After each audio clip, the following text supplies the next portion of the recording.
I got to talk about this woman that dated only far-right men for a year because I think it's crazy. And I also think it like dovetails nicely into the Gen Z women are choosing older men over the guys their own age. And it's not because they are sugar daddies from the New York Post. So let's move on to some more fun a more fun space now. Tony O'Sullivan got in the cage with former UFC star turned podcaster Jake Shields to explore the manosphere and why exactly it's so popular.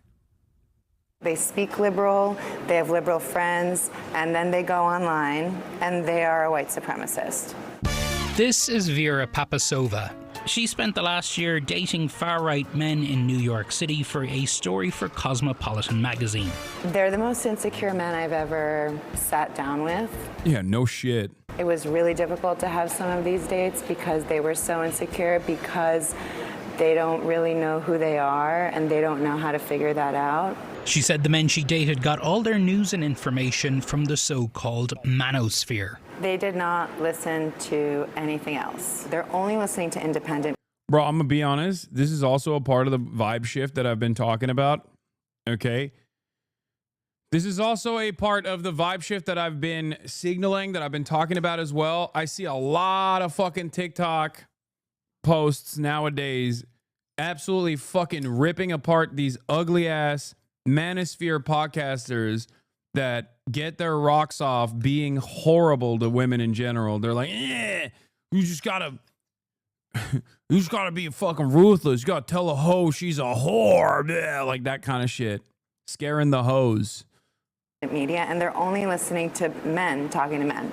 The manosphere is made up of macho podcasters and influencers. There's no such thing as an independent female. Most women have zero concept of like money. Females don't have independent thought. It's a space where UFC fighters are among those who reign supreme. They love the UFC guys. They love the MMA guys because those guys do what they can. They're modern gladiators.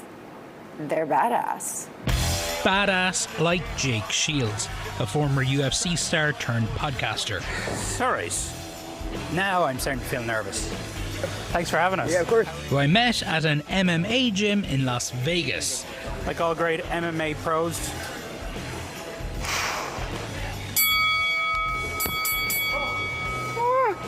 I've never hit anyone in my life. I'm not punching back. Hit me. And then I sit right here. KO. This is CNN. Do you miss being full-time pro, like in terms of? Yeah, you know, of course I miss it. To go from professional athlete, which is the highest of highs, to retirement. And I guess the podcast has helped. You could fall into depression if you just go from the most amazing career where you're famous and spotlights to all of a sudden you're a nobody. Sure. Like other podcasters in the manosphere, Jake Shield, by the way, is 100% an anti-Semite. Like, this is another one of these guys that I'm talking about.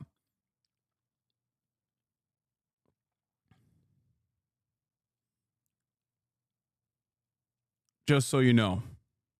regularly host controversial guests. And I named the podcast Fighting Back. I feel like we have to fight back what we're told we're allowed to do. I just don't like to be told you're not allowed to talk to this person. Like, why can't I talk to him? I'm not saying I agree with his ideology, but I should hear what he has to say. He's hosted the former Grand Wizard of the Ku Klux Klan. Today I have a very, very special guest, Dr. David Duke. I know you're controversial, but I know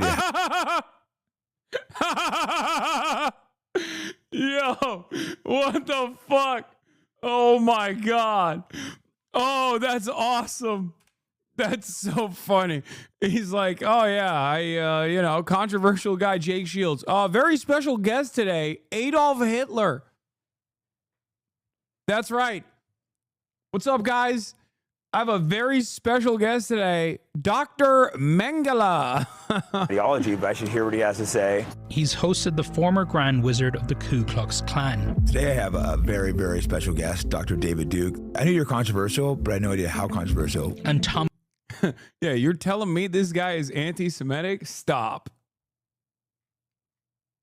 Thomas Russo, the leader of the white supremacist group Patriot Front. Let's go where we disagree a little bit. Yes, sure. Let's hit race, because you're a white-only group? So the organization only allows people of American ethnicity, and all Americans, I believe, come from Europe, so they're white. The true God, these guys are so fucking pathetic, dude. Oh my God. Nah. Americans only come from Europe. Oh, shut up, bitch.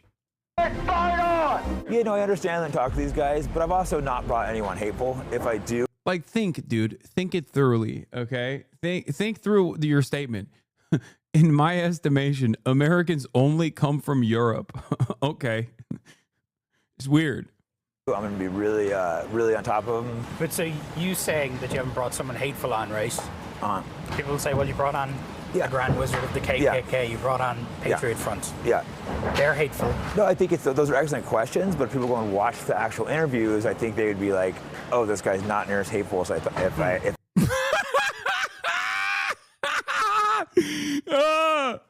Oh, Jesus Christ. Hasan, you've said there's journalistic integrity in interviewing literally anybody. Yeah, dude. You think the Grand Wizard of the KKK is going to be interviewed in the same vein? Yes, I think that there is value. There's journalistic value in talking to someone even like David Duke. Okay? Under very unique circumstances, for the record. He's literally like, yeah, this guy's, he's just nowhere near as hateful as you think. He's talking about the Grand Wizard of the KKK. Now, that's one thing. The other thing is, you might also say, Hasan, you say this, but then you also don't fucking talk to Nick Fuentes or people like that. There's a reason for that. Because I live in the United States of America, where white supremacy is so captivating for, unfortunately, many people, which is precisely the reason why I do not ever want to extend a lending hand, even if I am being critical. Even if I am being critical of them, I feel like having a conversation with someone like that ends up giving them a lot more, even if their arguments get thoroughly dismantled, right? Like this person, you did debate Nick, though. Exactly. It was, I think, one of the worst moments of my fucking career in general was that he snuck into that conversation. It was me and Sex Pestiny on one side, back when he wasn't like a fucking weird right-wing sociopath himself, and before we knew his sex pest ways in general. And he snuck into that conversation because it was supposed to be with Blair White. And it was a terrible idea. It's something that I have deep shame for. I think it was horrible. It doesn't matter if you fucking dunk on Nick Fuentes. You're still giving him a platform that he never, ever would have gotten.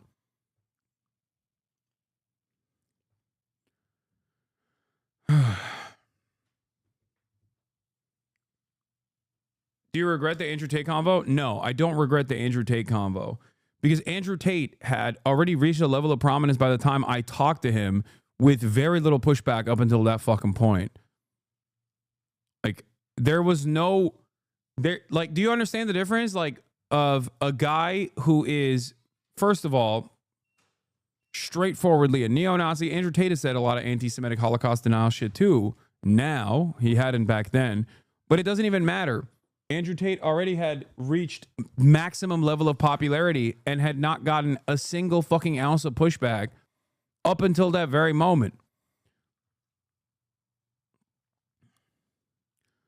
It's ironic because I feel like that was the first domino that fell for him anyway, because since then, his, after his skyrocketing to success, he kind of fell apart. Oh my God. Even down to the fucking shoes. That's crazy. Come show your Easter fit to the chat. Murad is wearing an Easter ass fit, dude.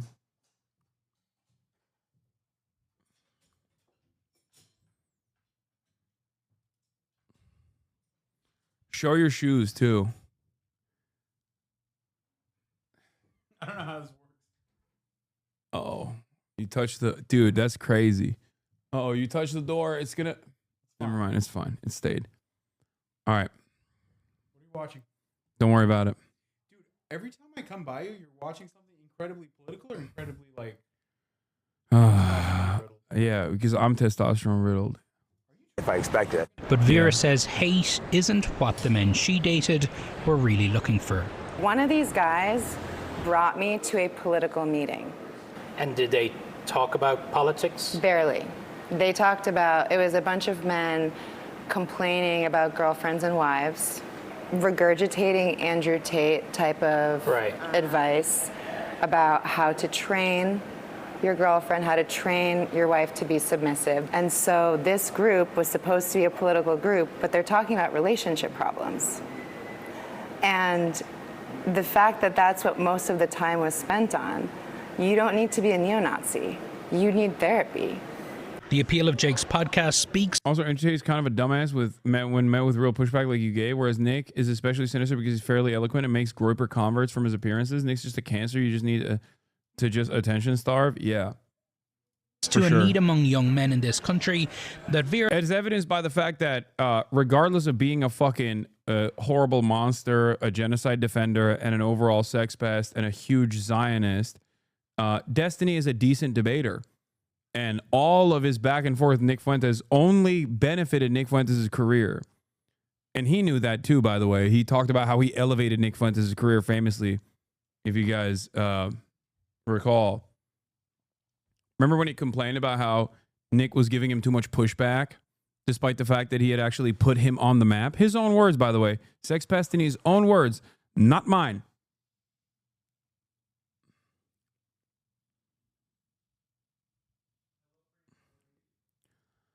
All of this,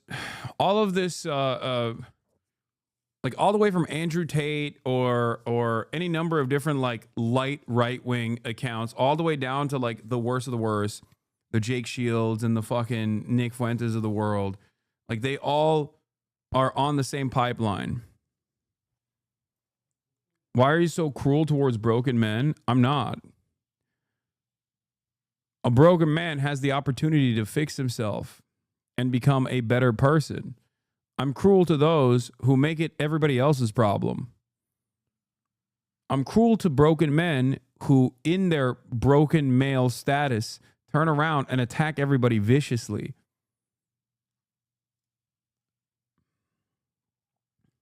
Vera says can't be ignored. You have to incentivize someone to want to be better. You can't just say, let's make men better.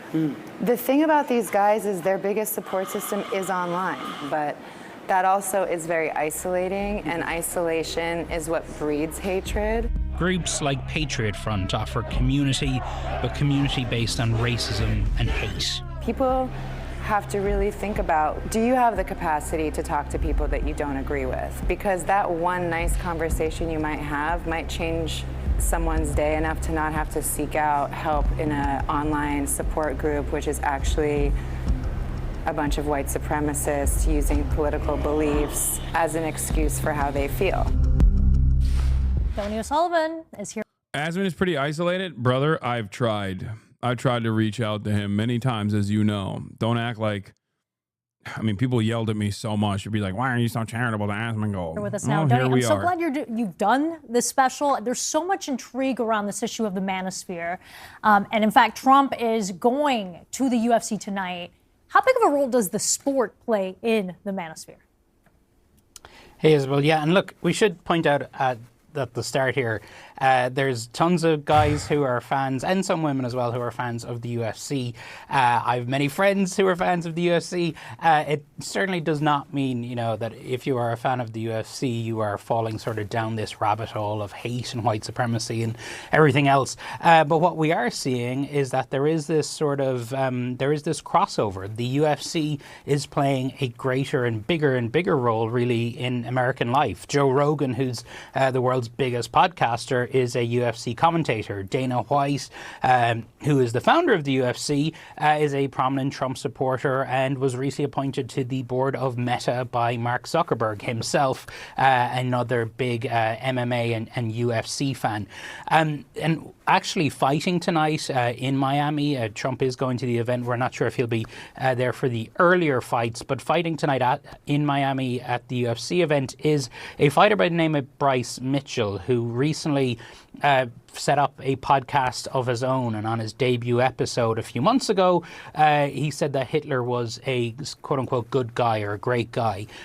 Dana White, the head of the UFC, was quick to condemn that, but you can just kind of see there where folks who might be coming into this sport for one reason are a fan of fighting, and then they're getting exposed to views like Bryce Mitchell's.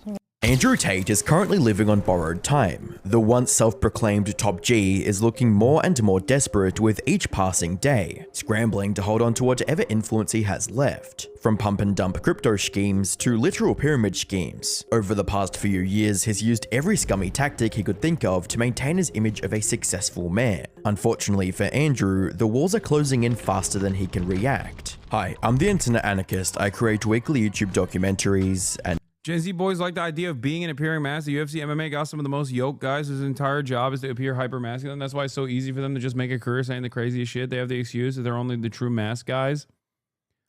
Yeah, I had this conversation with fucking Steiny, ironically enough. I had this conversation with Steiny where, like, I said something that I've been saying quite a bit, but it's like no matter how much you work out, no matter how much you fight and put your body on the line, put your life on the line, like, only weak men, only insecure and weak men actively put the crosshairs on those who are vulnerable. That's it.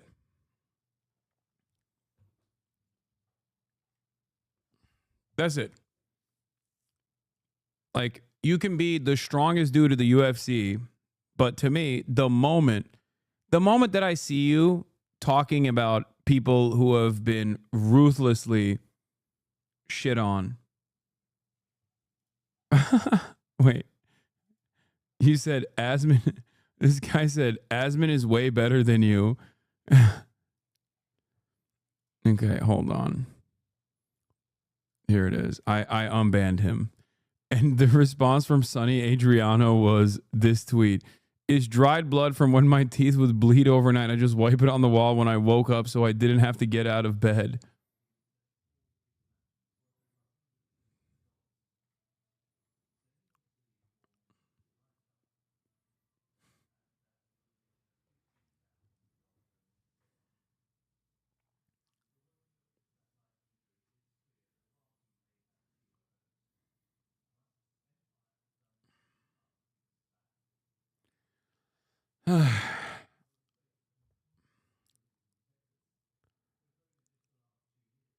Hasan unbanned a triggered Asman Tate fan.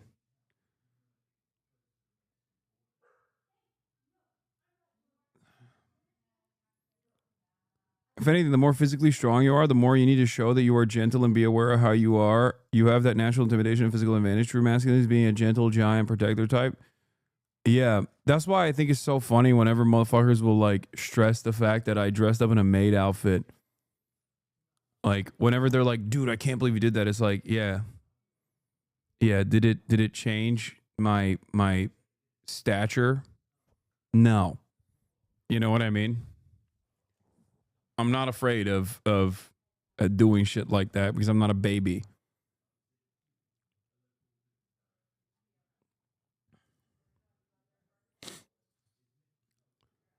A lot of people mistake being alpha with confidence. Okay, what they think is when they say you got to be alpha, what they mean is you have to be confident. And it's ironic because, or when they say you have to be masculine, what they're talking about is being confident.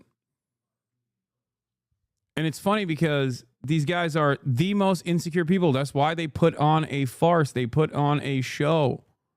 That's why they are so desperate to present themselves as something that they are not. They are lacking. They're lacking in this area. They are sexually insecure. They're insecure of their own sexuality. They're insecure about the way that they are perceived. That's why they try to fucking actively present themselves as like big, burly, macho men. That's why they also have this like crazy reaction when I wear fucking pearls or paint my fingernails. You know what I mean? They're like, oh, dude, you're so gay. My Gen Alpha kids say Sigma all the time. What does that mean? It's more so a meme in Gen Alpha at this point. What the Sigma?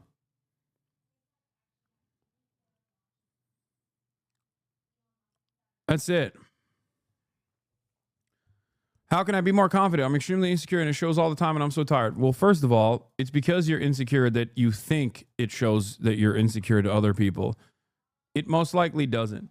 You're talking to someone who is too insecure to wear fucking glasses, both sunglasses and just regular glasses, for most of his life. Okay. When I was in high school, I literally couldn't even wear a hat or glasses.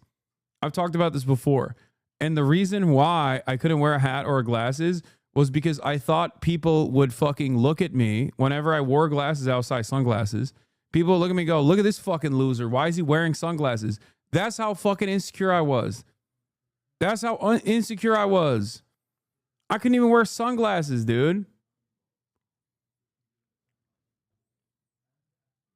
I couldn't even wear a hat. I was worried that people would, people would fucking say, why is this guy wearing a hat?